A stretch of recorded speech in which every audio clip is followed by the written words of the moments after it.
Vargas, que nos va a hablar hoy de un tema muy interesante, que es la relación entre sociología y derecho, es decir, la anomia, un fenómeno que desde la época del Key se ha venido hablando y que apabulla al mundo lamentablemente desde una perspectiva negativa, como lo que está pasando en Estados Unidos, como lo que está pasando en Venezuela, en Siria y lógicamente en Colombia. Los estudiantes de sociología jurídica van a estar muy contentos, van a entender muy bien la relación entre Estado, derecho y sociedad, y particularmente lo que tiene que ver con las ciencias sociales y específicamente con lo que es la anomia. De eso nos va a hablar el doctor Jesús Vargas. También nos va a hablar el doctor Eduardo Yepes de algo muy interesante desde la lógica, desde la filosofía, desde la hermenéutica, desde la literatura, pero sobre todo desde la lógica, es pensar correctamente. Recuerden ustedes que nosotros tenemos algunas limitaciones. A veces no hablamos claramente, no exponemos claramente, no redactamos claramente, no hacemos un documento con claridad, con precisión, con términos que se entiendan y que sean desde una perspectiva técnico, profesional, académica. Por eso las dos charlas de hoy son muy importantes, para que nos ayuden a nosotros a entender esa transversalidad de las humanidades. Recuerden que nuestro eslogan es las humanidades al derecho. Reflexionen sobre eso. Aquí ustedes ven en la universidad unos almanaques que dicen las humanidades al derecho. ¿Qué querrá decir eso? ¿Qué significará? También en los propagandas que tenemos acá dice primer conversatorio humanístico, segunda parte, hoy es segunda parte de este semestre, se llama humanidades al derecho. ¿Qué será eso de humanidades al derecho? ¿Será que el derecho no es humano? ¿O será que el derecho es al revés? ¿O será que las humanidades fueron al derecho a ayudar de una manera interdisciplinaria a presentar reflexiones sobre las relaciones sociales de producción, sobre la formación intelectual, sobre la formación académica, sobre la construcción de un departamento de humanidades que le haga tener calidad a la Facultad de Derecho? Tiene apenas 8 meses el departamento de humanidades, hemos realizado como 6 o 7 actos y gracias a Dios nos ha ido bien, pero gracias a la presencia de ustedes. Si no fuera por ustedes no estaríamos acá. Repito el agradecimiento a los profesores que nos acompañan. A veces le dicen a uno que lo van a acompañar otros colegas de otras facultades, pero no pueden porque están trabajando, porque no tienen la cultura, porque no tienen el interés, no tienen el deseo. Agradezco al curso que le correspondía conmigo de 7 a 8. Muchas gracias por estar aquí con nosotros. Esta es una clase que complementa, que dinamiza, que le permite entender el elogio de la dificultad de Estanislao Zuleta, que le permite entender por qué la libertad como no dominación y que le permite entender la sociedad de los poetas muertos. Entonces, con ustedes vamos a ver la película en la próxima clase. No se preocupen porque alargaron una semana más. Otra vez. ¿Sí ven? Pero yo no tengo la culpa, es el destino. Entonces, por favor, yo voy a invitarlos para que escuchemos al doctor Eduardo Yepes, pero al sí recibámoslo con un aplauso. Bueno. Okay, muchas gracias. Me di cuenta que la conferencia era muy ambiciosa en el título por el tiempo que tenemos alrededor de 15 a 20 minutos, para abordar lo que quiere decir pensar correctamente. Entonces, el día de hoy y seguramente en el próximo semestre vamos a continuar con estos eventos, haremos una continuación, pero el día de hoy me voy a centrar en lo que se llama razonamiento inductivo. Seguramente las personas a lo largo de su vida académica han escuchado los conceptos de deducciones e inducciones, o de pensamiento inductivo, razonamiento inductivo y razonamiento deductivo. Muchas veces las personas utilizan de forma incorrecta esos conceptos o no saben qué quieren decir. Entonces, profesor, ¿me ayuda? Veamos estos dos ejemplos. Aquí tenemos de forma sencilla dos razonamientos. El primero dice: todos los jueces son especialistas en derechos humanos. Héctor es juez. Conclusión: Héctor es especialista en derechos humanos. Y tenemos otro ejemplo que dice: el 90% de los jueces son especialistas en derechos humanos. Héctor es juez, es probable que Héctor sea especialista en derechos humanos. Hay una gran diferencia entre los dos. ¿Alguien puede ayudarme e indicar al resto cuál es la diferencia que noten en esos dos ejemplos de razonamiento? No, acá lo asegura de que no. Dime. En este lo está asegurando. Ok. En este está diciendo que es una probabilidad. Muy bien, muy bien. Entonces voy a tomar lo que has indicado, lo que nuestra compañera ha mencionado, para hablar sobre la diferencia que hay, la diferencia esencial que hay en estos dos tipos de razonamiento. Ambos son razonamientos correctos, pero tienen una diferencia. La diferencia es que este es un razonamiento deductivo en donde las premisas transfieren verdad a la conclusión. De tal manera que si las premisas son verdaderas, la conclusión es verdadera, por necesidad lógica. Es imposible que, en este caso, que si las premisas son verdaderas, la conclusión sea falsa. En este caso, las premisas lo que pueden transmitir es probabilidad. Y eso es un razonamiento inductivo. Ahora voy a pasar a unas definiciones para ir acotando esto. Pero bueno, detrás de eso hay premisa, conclusión. Ambos tienen la misma estructura, dos premisas y una conclusión. La diferencia está en la fortaleza que se le transfieren las premisas a la conclusión en el primero con respecto al segundo. Profesor, por favor. Ok, entonces veamos unas definiciones fundamentales. A veces a las personas le preguntan o hablan sobre qué es razonar y no saben definir qué es razonar. O dicen: los humanos son seres racionales, y si son racionales entonces hacen razonamientos. Y se repiten esas definiciones, pero muchas veces las personas no logran clarificar qué quiere decir eso realmente. Entonces, razonar básicamente es un ejercicio en donde uno articula proposiciones con el propósito de llegar a una conclusión. Proposiciones son enunciados cualquiera, solo enunciados que pueden ser falsos o verdaderos. Por ejemplo, el enunciado: todos los jueces son honestos, ¿sí? O todos los delincuentes son encarcelados. Esos son enunciados proposicionales que son proposiciones en tanto pueden ser verdaderos o falsos. Ustedes se dirán: ¿y todos los enunciados son verdaderos o falsos? No. Hay enunciados que no son verdaderos o falsos. Por ejemplo, las preguntas. Si yo digo: ¿será que en este momento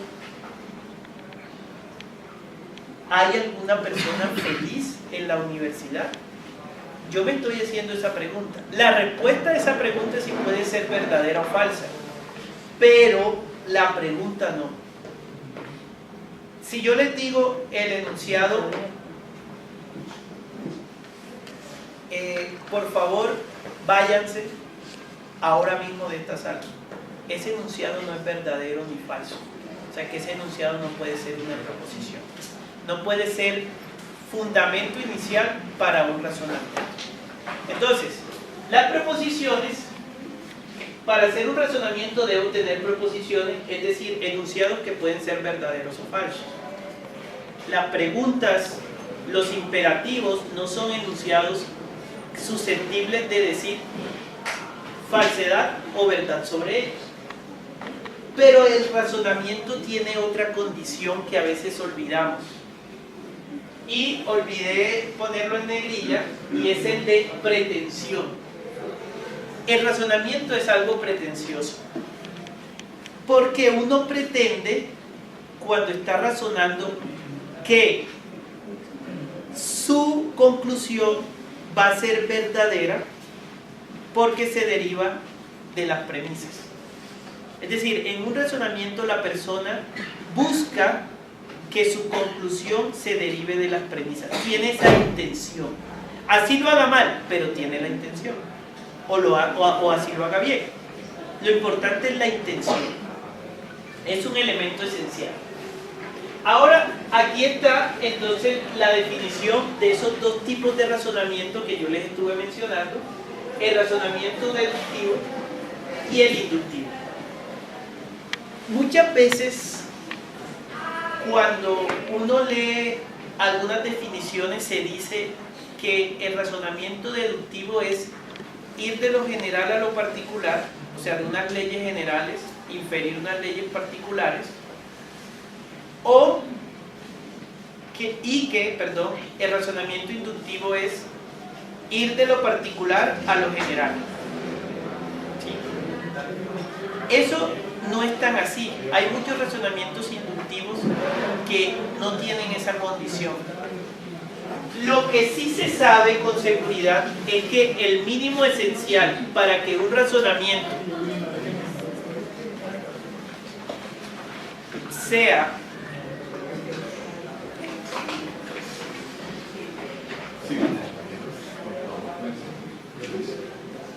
además son mis estudiantes.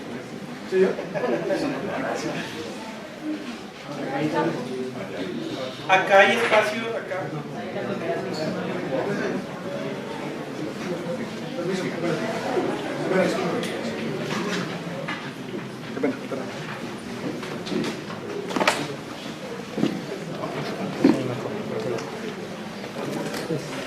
Ok.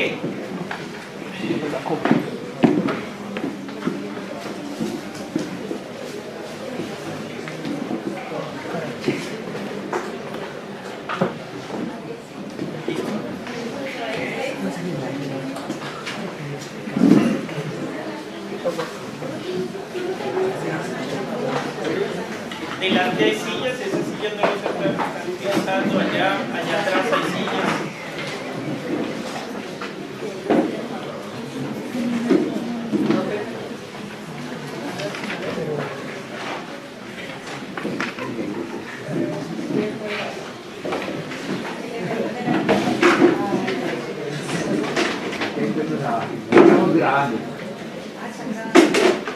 Ok, entonces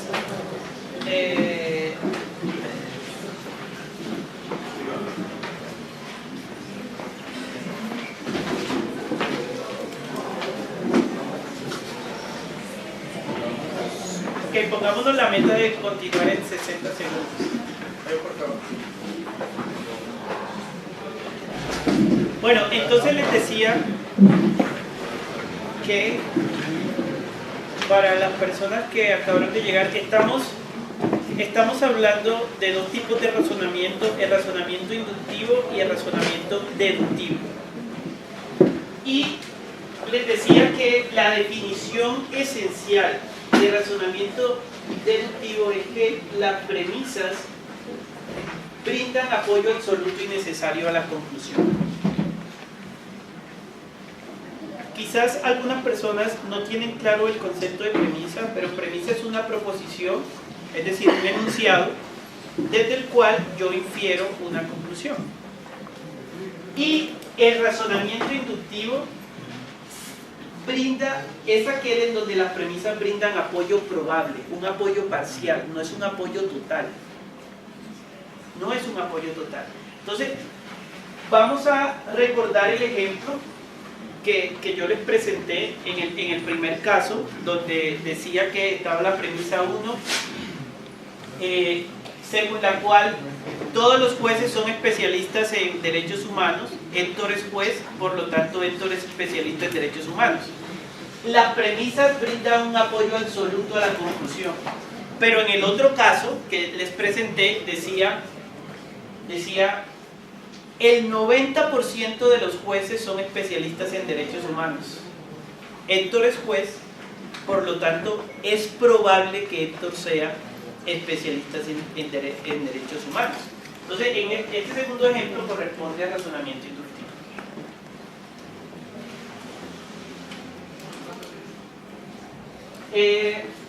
Voy a presentar aquí un caso de un ejemplo de una deducción. ¿Sí? Los estudiantes del quinto semestre que están allí son especialistas en esto.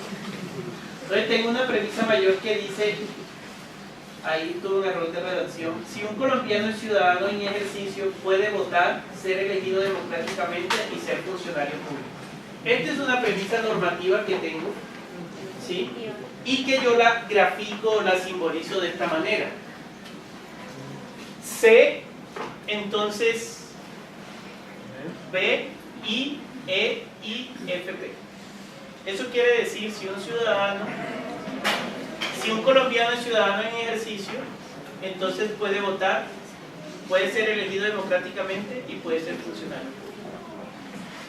Tengo una segunda premisa que dice: Juan es ciudadano en ejercicio, que la simbolizo con C. Por lo tanto, Juan puede votar, ser elegido democráticamente y ser funcionario público. Este ejemplo y el que viene, profesor,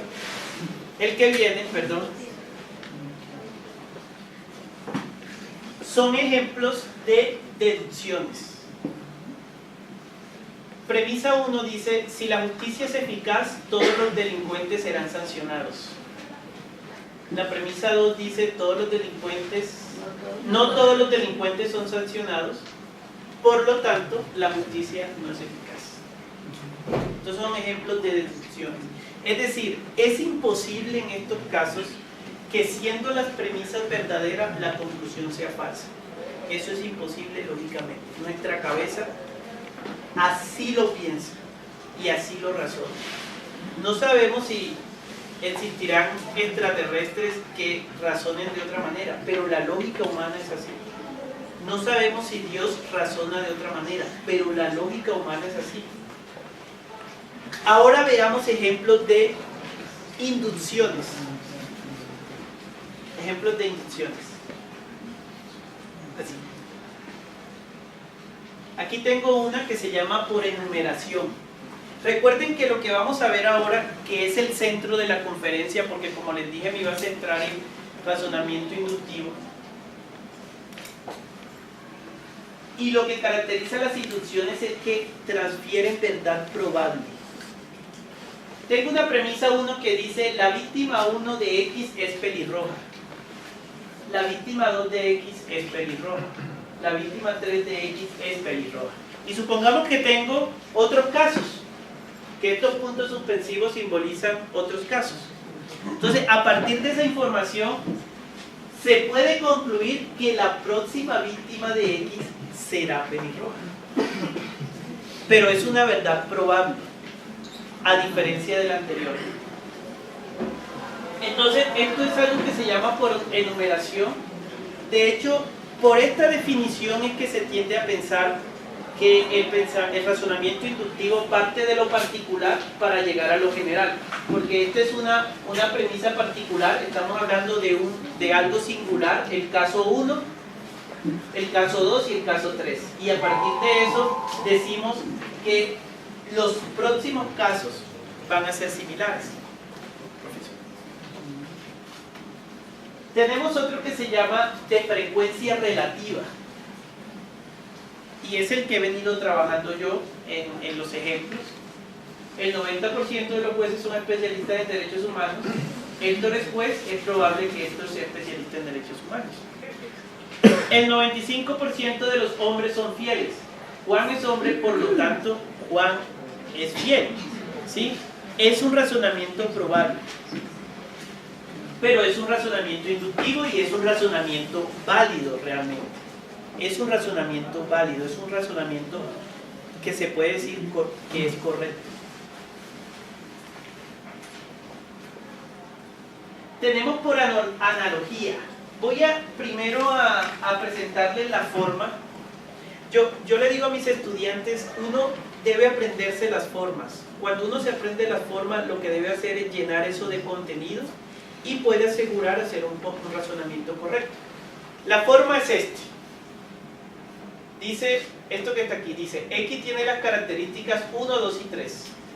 Y tiene las características 1, 2 y 3. Z tiene las características 1 y 2, por lo tanto, Z tiene la característica 3. Ojo, es algo probable. Es algo probable. ¿Por qué se piensa que los animales sufren cuando se les golpea? ¿Por qué se sabe que los animales sienten dolor cuando se les golpea? Porque tienen síntomas iguales a los humanos. Entonces, gritan, ¿sí? O tienen moretones.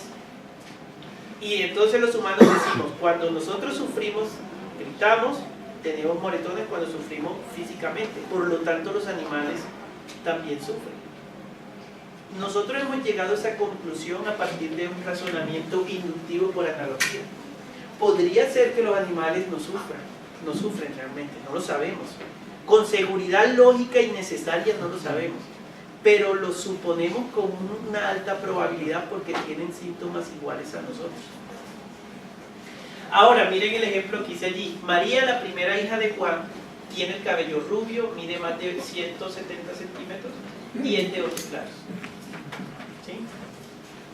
Juliana, la hija de Juan, o sea, es la segunda hija de Juan, tiene el cabello rubio, mide más de 170 y es de ojos claros.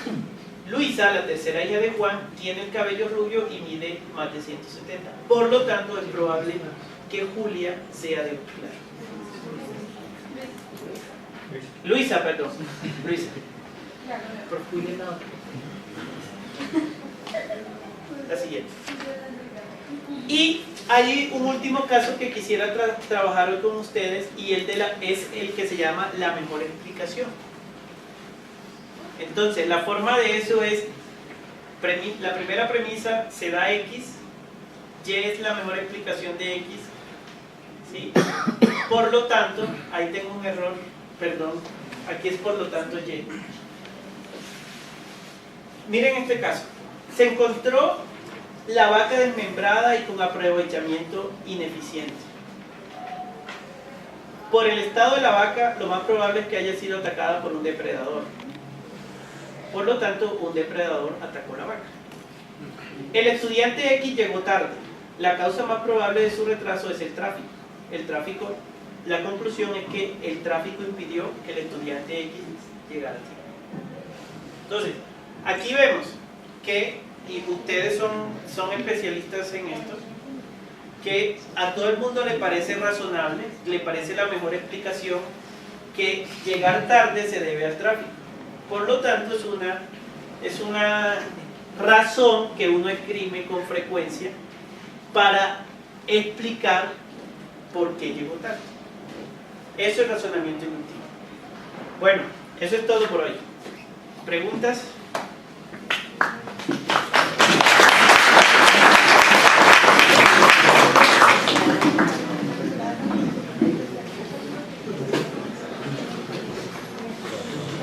Doctor, ¿cuál es la diferencia de la enumeración con la analogía que estaba haciendo ahorita, teniendo en cuenta que una dice que la víctima 1 es pelirroja, la segunda es pelirroja, y en esa tiene la característica que se cumple como parecido? ¿Es la diferencia o es la misma? No, son diferentes.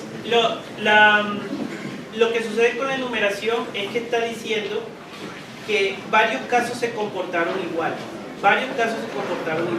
Sí tienen muchas semejanzas, tienes toda la razón en el análisis que hace, pero en la enumeración está diciendo que el caso 1, el caso 2, el caso 3, el caso 4 e infinitos casos o n número de casos se comportaron igual. Por lo tanto, el resto de casos que vengan en el futuro se van a comportar de la misma manera, ¿sí? Pero en el caso de la analogía, lo que están buscando es una característica común dentro de casos que son diferentes. Y entonces, por esa característica común, se infiere que esos casos diferentes tienen otras características comunes. Bueno, en general no se usa una sola característica porque podría ser un razonamiento falaz, ¿sí? En general se utilizan 2 o 3 características que sean muy esenciales.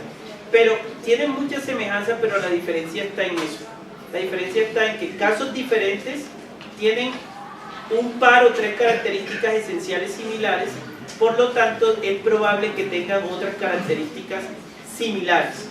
Y en el caso de la numeración lo que están haciendo es diciendo que casos en donde, por ejemplo, se da un efecto genera una consecuencia en el caso 1. El mismo efecto generó la misma consecuencia en el caso 2. En el caso 3, efecto, la misma consecuencia. Por lo tanto, es probable que todos los demás casos se comporten igual. Tienen semejanza, pero la diferencia está en eso. Pregunta, doctor. En esta lámina que tiene expuesta, pareciera decir que la explicación de X siempre tiene que ser afirmativa. ¿Se puede dar algunos casos en la que Y sea negativa para que se dé la conclusión X o para que la afirme? Muy buena pregunta. Muy buena pregunta. Sí, pero cuando tienes explicaciones, un conjunto de explicaciones, por ejemplo, tienes 3 explicaciones probables, o las mejores, tienes un conjunto de 3 explicaciones en la premisa menor, ¿sí? Y tú niegas 2 de ellas, por lo tanto te queda una, ¿sí? Por ejemplo, el estudiante X llegó tarde. La causa más probable de un retraso es la causa más probable de un retraso es el tráfico, salir tarde del trabajo o pelear con la novia, por ejemplo, ¿sí? Entonces tú tienes una premisa adicional que te dice no fue retraso por tráfico porque hoy es 1 de enero y las calles de Bogotá están solas, ¿sí? No fue pelea con la novia porque él no tiene novia, ¿sí? Entonces la causa más probable es que él haya llegado tarde porque salió tarde del trabajo, ¿sí? Entonces lo que puedes tener aquí es un conjunto de opciones, 2 o 3 opciones y las niegas de tal manera que te quede una. Las negaciones son muy eficientes en ese sentido. Es decir, uno puede razonar con negaciones y llegar a conclusiones, anulando opciones. Sé que esta opción no se da, por lo tanto es probable que la causa sea la opción 3. Eso también se puede hacer. Muchas veces nosotros no tenemos la forma de verificar cuál es la real causa de algo, pero podría ir anulando cuáles no son. Por lo tanto, te puede quedar una que probablemente sí sea la causa. Bueno, le agradecemos al doctor. Muchas gracias. Un aplauso para un término muy importante, que es la anomia, el olvido, el sonambulismo, el no saber quién es, de dónde viene ni para dónde va. Pero mejor que sea el doctor Jesús Vargas, que nos va a hablar. Doctor, bienvenido. Realizámoslo con un aplauso ahí, por favor.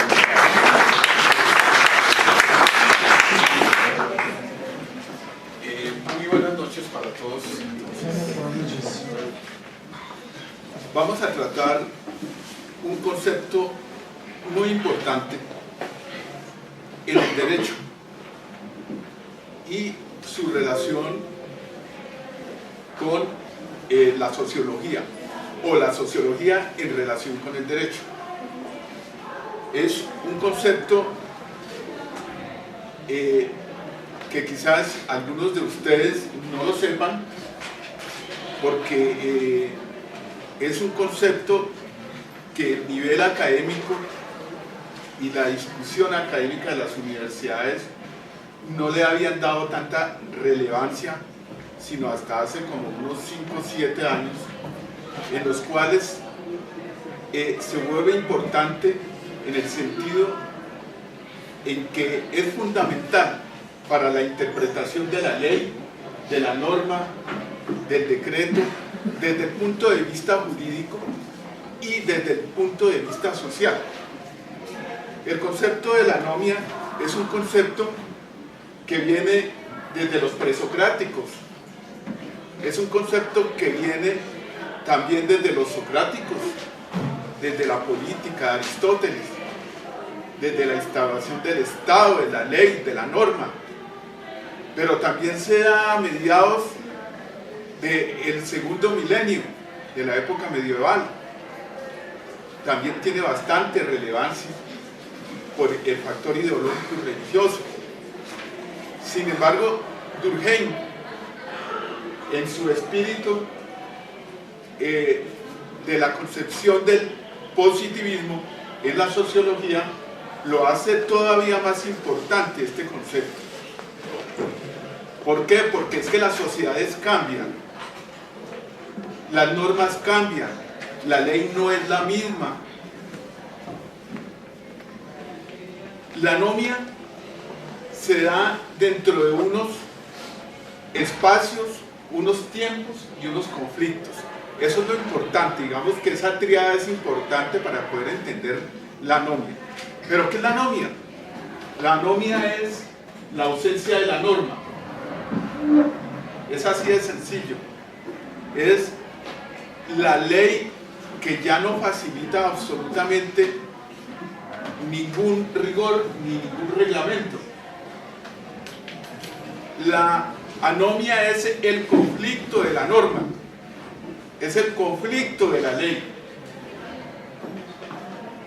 La anomia es el desorden, es el caos de los grupos sociales, de los grupos de presión, de los grupos políticos e inclusive del Estado. Entonces, cuando decimos que la anomia es tan importante en la aplicación de la norma, a veces el mismo Estado no es capaz de aplicar la ley, no es capaz de aplicar la norma.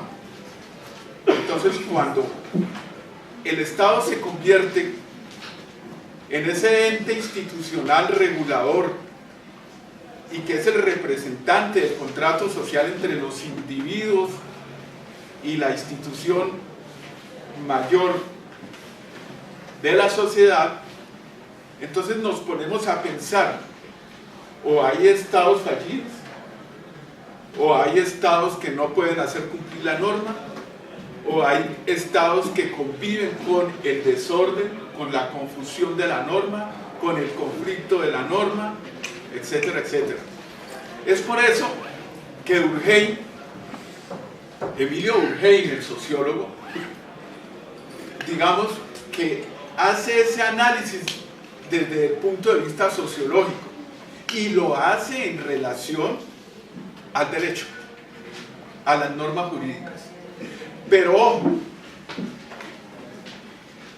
ojo, porque esa es la otra cosa también muy importante que hay que diferenciar, que no solamente existe la norma jurídica, la norma establecida, la norma del establecimiento, la norma jurisdiccional, existen también otras normas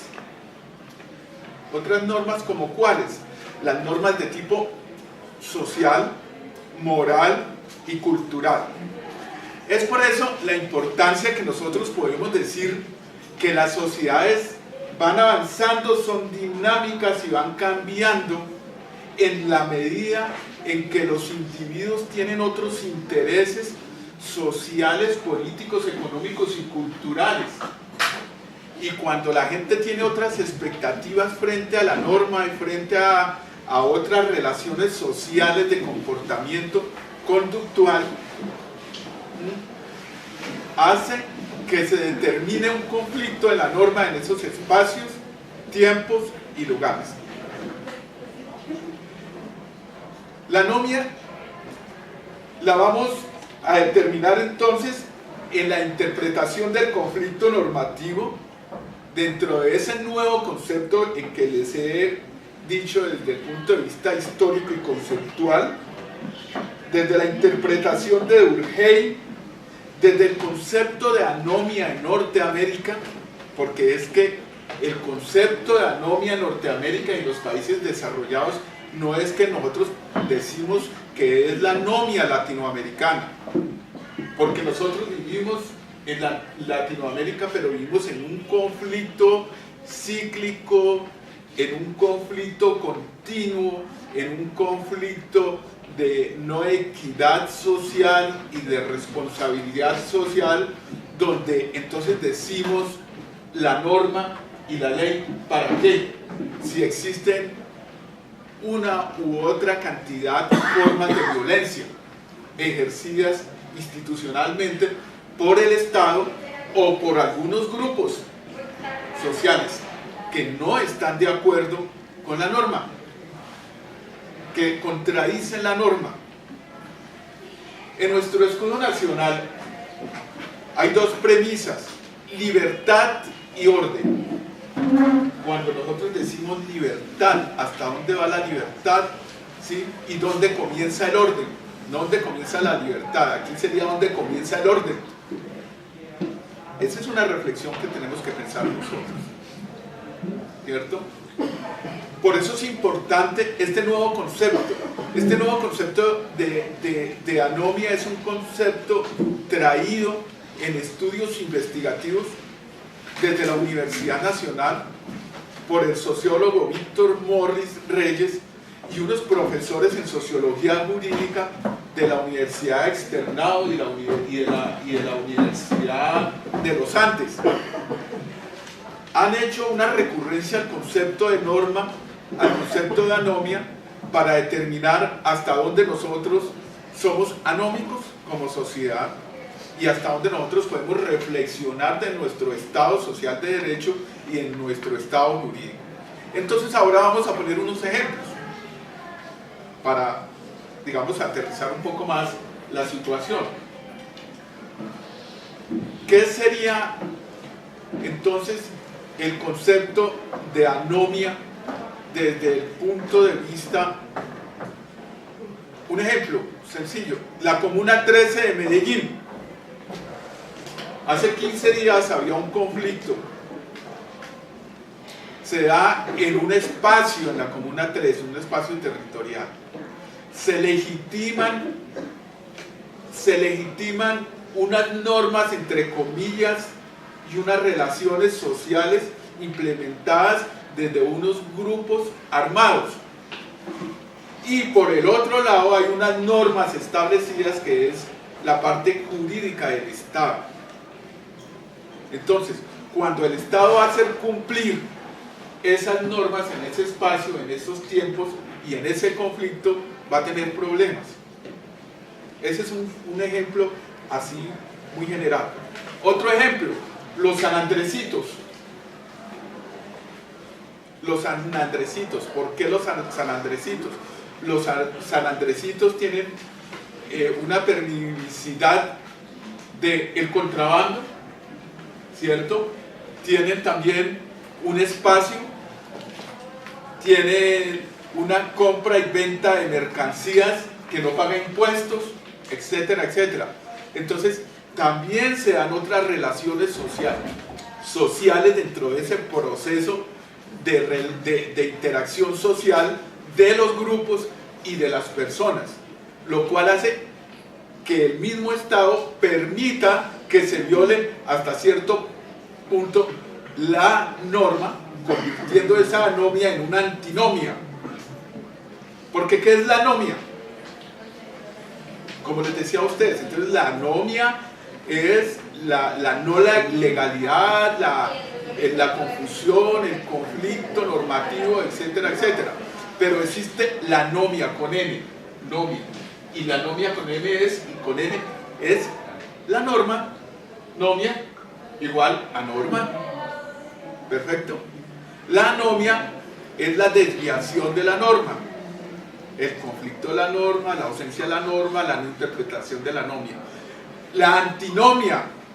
¿La antinomia qué es? La antinomia es la anomia que nosotros mismos a veces permitimos y que violamos y que desde el mismo establecimiento decimos permitamos y sobrepasemos la norma por encima de todo.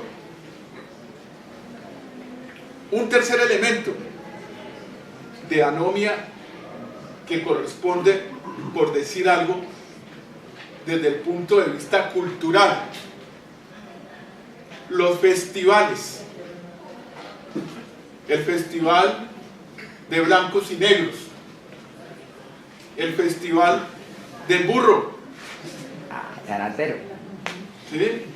El festival de Barranquilla, Ay, qué. el festival de Barranquilla, el festival de Chaguaní, aquí en Cundinamarca, o sea, el festival del soltero. Entonces, el alcalde de este municipio dice: vamos nosotros y voy a hacer un decreto por el cual hoy todos los casados, todos los solteros, todos los arrentados, todo el mundo, ¿sí?, puede ser soltero y hacer lo que quiera aquí en el pueblo. Y entonces, pues se vuelve, y es un festival de casi 8 días, ¿sí? Y ahí se permite, por un espacio temporal, un tiempo en el cual se puede permitir la transgresión de la norma. Se transgrede la norma, permitido por el mismo Estado, permitido por la misma autoridad, y entonces todo el mundo vamos a ser solteros, todo el mundo vamos a conseguir novias, y dentro de 9 meses entonces van a aparecer otros chaguaranícitos, otros chinitos, ¿cierto? Entonces, ¿por qué? Eso permite que a través de la cultura, que a través del desarrollo religioso, porque eso también se dio desde la época medieval, desde la época griega, todo. Entonces, este es un concepto que tenemos que traer, y los abogados meternos en esa conversación y esa relación entre sociología y derecho, y poder entender todas las concepciones de la posmodernidad, todas las relaciones sociales. Ahora violamos todo. Nosotros somos muy anómicos. ¿Por qué? Porque nosotros Se nos olvida todo. Se nos olvida todo, ¿cierto? Se nos olvida la norma. Está bien. Se nos olvida la norma, ¿cierto? Se nos olvida que hay que cumplirla. Y entonces cogemos el atajo más corto para poder llegar a ser congresista. O podemos coger el atajo más corto para poder llegar a ser juez. Para graduarse. O el atajo más corto y facilita para graduarse, ¿cierto? Entonces, ese es un ejercicio que tenemos que hacer desde los abogados, desde los sociólogos, y hacer una reflexión muy importante desde ese punto de vista, ¿sí? Los estados anómicos en los cuales el individuo tiene que relacionarse. Pero bien, entonces, ya como para ir concretando, entonces lo importante es que los abogados, a través de procesos investigativos, mis estudiantes, yo he tenido desde el semestre pasado procesos de investigación para saber si aplica, si no aplica, por qué no aplica, si la conducta está desviada, si hay norma o si no hay norma de un fenómeno o de un hecho social o sociológico en una comunidad. Y entonces uno se pone a pensar, hay procesos investigativos y hay ejercicios académicos que los estudiantes pueden hacer desde la investigación y aplicar la nomia y hacer ese análisis. Eso es importantísimo, hacerlo y poder determinar esas relaciones desde el punto de vista académico y conceptual. Así, entonces, podemos llegar a determinar que hay una reflexión muy importante y la voy a dejar así para terminar. Por ejemplo, la JEP, la Justicia Especial para la Paz, es una cosa muy interesante. Cuando se dijo la Justicia Especial para la Paz, ¿qué había? Había ausencia de la norma. ¿Para quién? ¿O para quiénes? Dicen unos, para los guerrilleros, dicen, no, pero como este es un problema común, un problema de confrontación de grupos, de clases, entonces no es solamente de los guerrilleros, es de los actores sociales del conflicto y políticos del conflicto. Entonces entran los paramilitares, los parapolíticos, el mismo establecimiento, los políticos, los jueces, el Estado, absolutamente todo. Y entonces, ¿qué hay que crear? Porque hay ausencia de la norma. Como hay ausencia de la norma, hay que crear otra ente, otra jurisdicción institucional. ¿Y cuál es? La Justicia Especial para la Paz. Porque no había norma, no había ley para determinar si los guerrilleros iban a la cárcel, les ponían grillete, les ponían pijama de rayas, etcétera, etcétera, y tenían que cumplir 20 o 30 años en la cárcel. Pero como hay un nuevo concepto de la paga penal, social, política, entonces tenemos que tener otro concepto, y esa es la parte social que tiene que relacionarse con la parte jurídica. Y por eso entonces se creó esa otra instancia jurídica, la Justicia Especial para la Paz. Ese es un concepto, ese es un ejemplo muy específico de lo de la anomia. Creo que es. Otro ejemplo, para terminar, el otro ejemplo es, por decir algo, el de Santrich. Ahí lo tienen. Los dos empatan. El de Santrich, para que nos vayamos a ir pensando y reflexionando, el de Santrich.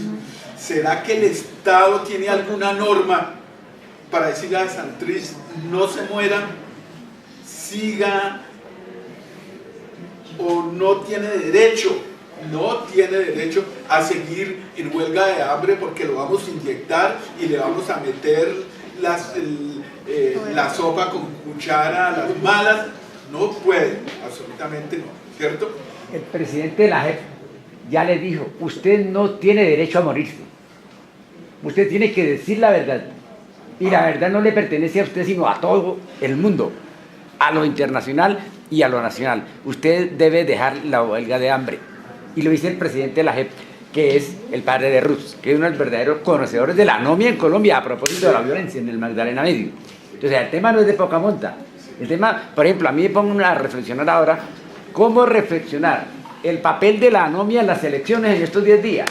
Exactamente. El papel de la anomia en las elecciones a través de la historia, los 50 años de olvido de la violencia en Colombia, los 50 años de olvido del maltrato a la gente. Todos violan la norma, todos violan la ley, nadie interpreta la norma, los jueces y las altas cortes interpretan la ley, interpretan la norma de acuerdo a sus intereses particulares, ¿sí? Políticos, individuales, ¿sí? Y de todo otro nivel, menos el que le convenga a la sociedad y a la comunidad, ¿cierto? Entonces, esa es una de las cosas con las cuales nosotros tenemos a veces que pensar si realmente vale la pena que las universidades empiecen a hacer reflexiones desde el punto de vista investigativo y que relacione, ¿sí?, la sociología con el derecho y el derecho de la sociología, porque estamos viviendo en una sociedad nueva, posmoderna, interdisciplinaria. Muchas gracias. Volvemos al doctor Yesid Vargas por esa interpretación, por ese análisis sociojurídico que es muy escaso en estos momentos. Las humanidades se están agotando, acabando en algunas partes del mundo. Por ejemplo, en Colombia no se enseña la historia de Colombia en los últimos 35 años.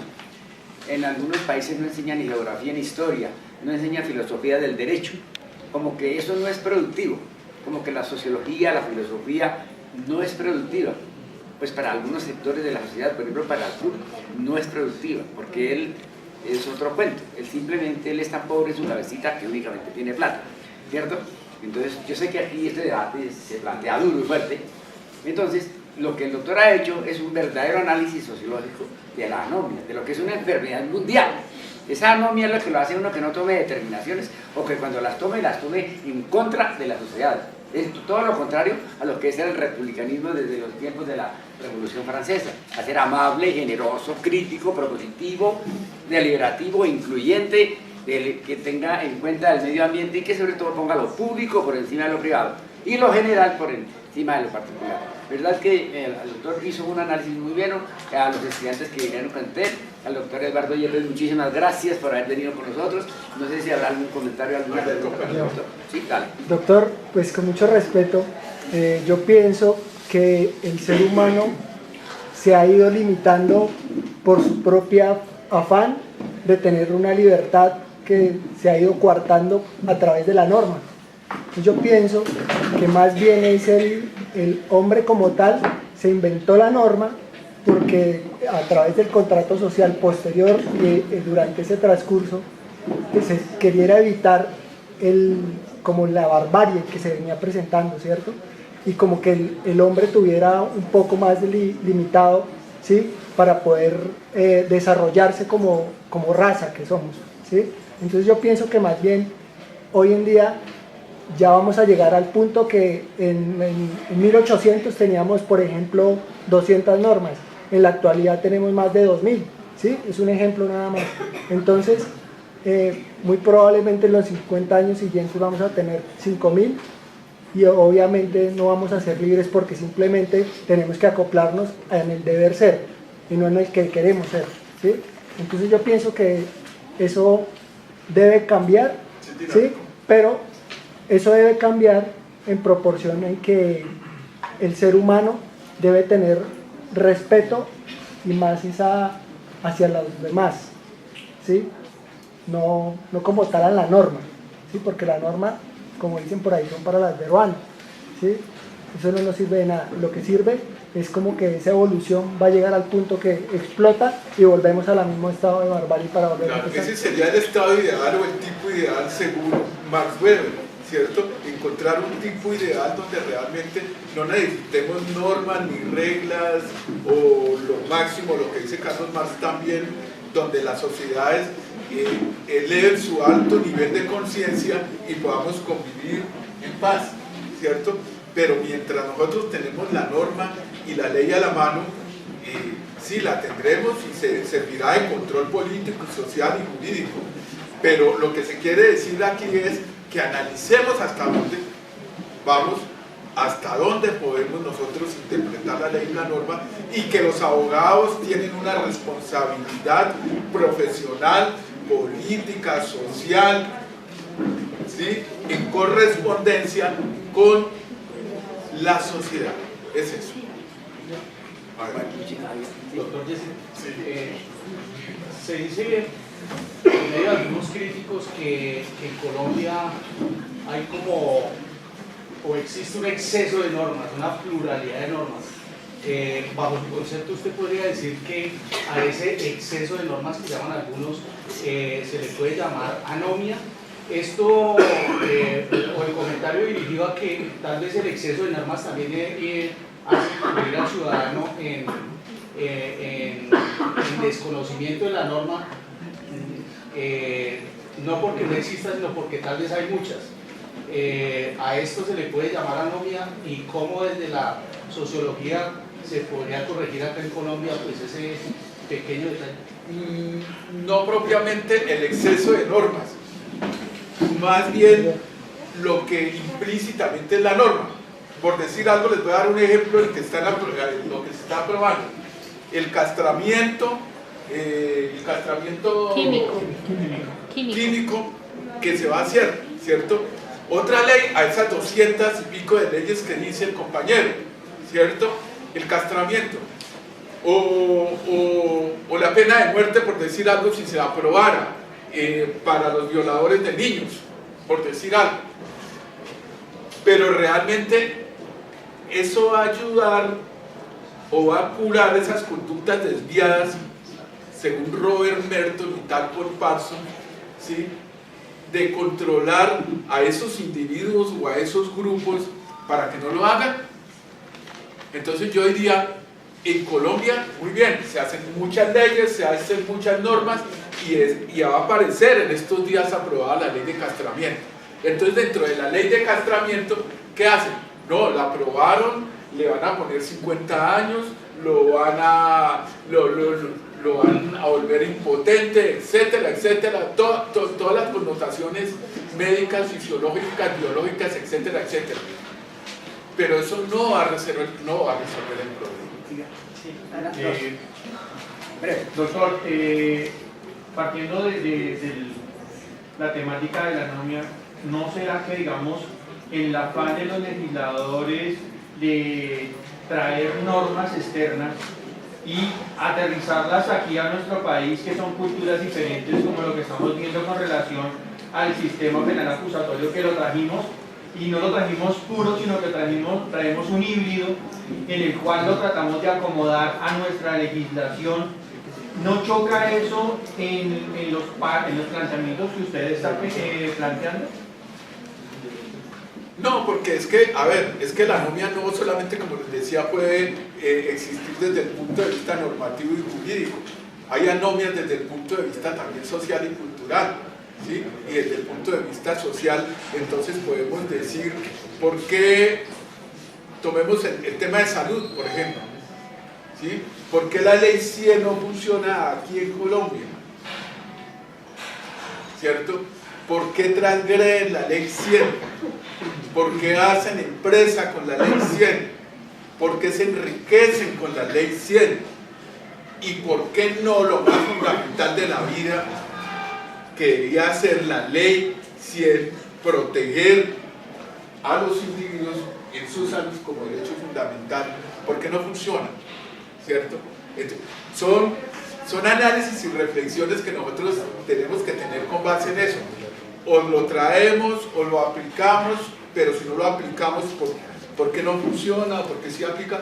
¿Por qué nosotros culturalmente no determinamos nuestras propias normas de convivencia, de transparencia, normas morales, normas jurídicas, donde nosotros no tengamos que llegar al atajo para poder violar la norma, compañero? Buenas noches, doctor. Se habla de modernidad y posmodernidad. Dentro de eso hemos encontrado que la tecnología nos ha hecho más fácil la vida, pero también nos ha permitido un lenguaje mundial donde el uso de las redes sociales y demás se transmite todo esto y va en contra de lo que es el concepto de anomia, donde ahí incluso podemos crear identidades falsas, hacerme pasar por alguien que no corresponde a la realidad y difundir mensajes que no son. Hoy día está de moda con este tema de la actual campaña política, cuántas mentiras no vemos en el tema de las redes sociales, cuántas verdades que nos quieren contar y nos ocultan. Entonces, digamos, el día de mañana, seguramente por lo que se ve en la campaña política, va a ser permitido el tema de la legalización de la droga. Va a existir la norma de la legalización de la droga, pero es el individuo propiamente el que decide desde su ética y desde su moral, es sabiendo que existe esa norma que le permite consumir drogas, el hacerlo o no hacerlo. No estoy de acuerdo con respecto cuando se plantea que es desde la institución en la que está fallando, el Estado es el que falla, cuando somos nosotros desde nuestro pueblo interno quienes decidimos entrar a una red social y hablar cualquier pendejada en contra de alguien o utilizar una norma que existe para acabar con el tema de la sociedad.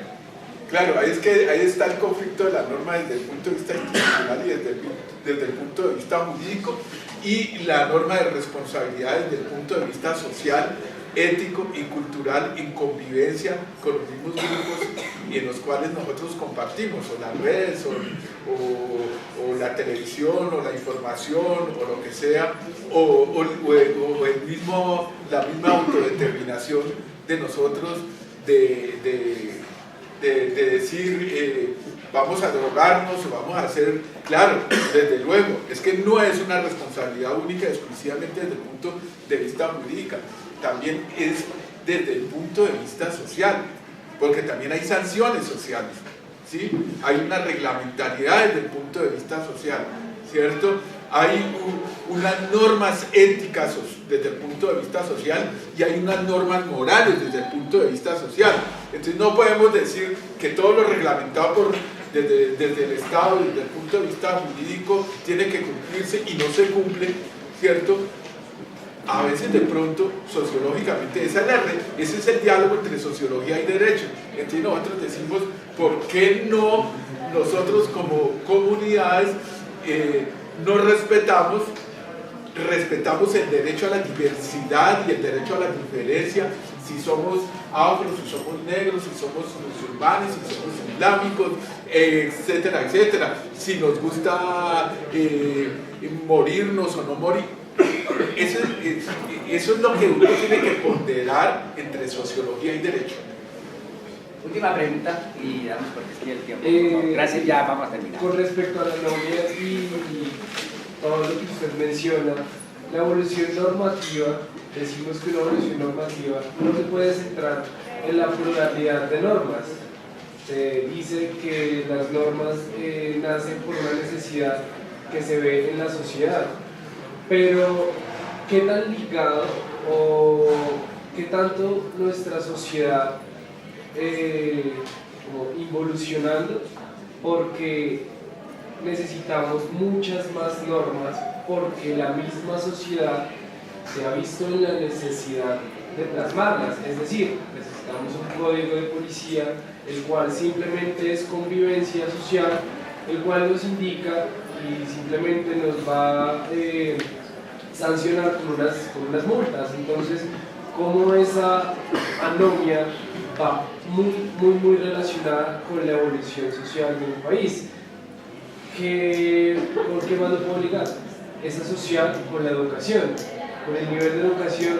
Si nosotros, en mi punto de vista y en mi análisis de todo lo que usted dice, saco una conclusión y es el nivel de educación que tenemos en nuestro país es lo que produce que con más frecuencia pueda existir una anomia. Entonces, ¿cuál es su análisis respecto a lo que yo acabo de mencionar? Muy bien, y es muy atinente y muy acertado en su reflexión y su análisis, porque ahí está lo más importante, ¿cierto? El nivel de conocimiento, el nivel de cultura y el nivel de educación es el que prácticamente sobrepasa todos los niveles, ¿sí?, de confrontación con la norma, ¿sí?, sea social o sea jurídica institucional. Si nosotros tenemos una buena educación, si nosotros estamos formando, es el eje de la educación, es el eje fundamental, porque la educación es un eje de controlador social, como lo dice Emilio Durkheim o como lo dice Max Weber, con base en la religión. Pero ese elemento es importante, ese elemento conceptual. Entre más educados nosotros estemos, entre tengamos un alto nivel de conciencia en cada uno de nosotros, pues hasta de pronto no necesitábamos normas, porque nos respetaríamos mutuamente desde la integridad humana. Muchas gracias. Bueno, estas charlas, esta es la segunda. Esto van a continuar porque es así como se hace universidad. Gracias a la presencia de ustedes. Hace 8 días, muchos me pidieron el favor de continuar con eso. La próxima charla va a ser el 28 de este mes, pero no aquí, en el auditorio principal. El tema es la importancia de las humanidades en las facultades de Derecho en Colombia. La dicta el doctor Sergio de Zuría, un gran internacionalista de la Universidad de los Andes, Universidad Nacional, y conocedor de los derechos humanos. Allí complementaremos un poco un remate de esta charla, porque esta charla, con esas maravillosas preguntas que ustedes hicieron, y con la presencia académica, crítica y participativa, es de la única manera que podemos hacer unas humanidades al derecho. Muchísimas gracias, Departamento de Humanidades.